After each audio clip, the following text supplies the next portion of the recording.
My name is Jordan Worthington. I'm a public relations and marketing intern at the Borgen Project. This organization is a nonprofit that advocates for the reduction of global poverty, and I'm making this video to show you why it's important that we support the international affairs budget. I think the U.S. spends around 2% of their budget on foreign aid. I believe that the United States spends around 2.5% of their budget on foreign aid. Before I started with the Borgen Project, I would have guessed that about 5% of the U.S. overall budget goes to foreign aid. Now I know that the U.S. actually only spends 1% of their overall budget on international affairs. I think foreign aid is important for humanitarian reasons and making the world a better place. I think foreign aid is important because it provides help to other countries during natural disasters.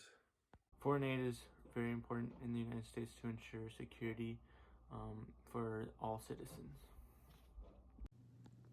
Although it has been 4 years since Congress has rejected cuts to foreign aid, the secondary impacts of COVID-19 have caused there to be 265 million people globally to be at risk of starvation. It's important to help close this gap in funding because helping other countries puts the U.S. at a greater economic advantage.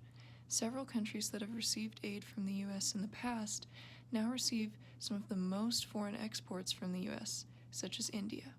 To go along with this, we cannot export to other countries unless we have consumers in other countries.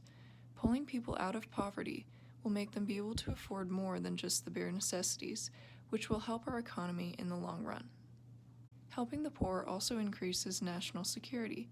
The world's most dangerous countries are also the poorest. This is why 84% of military officers said that strengthening non-military tools such as diplomacy and development efforts should be at least equal to strengthening military efforts. Lastly, COVID-19 isn't the only disease these countries are facing. Many third world countries also struggle with providing treatment for HIV/AIDS, and this spending would help decrease preventable death from these diagnoses. I urge Senator Patty Murray to support an increase of at least $14 billion in the international affairs budget for fiscal year 2022 to keep pace with today's growing global challenges.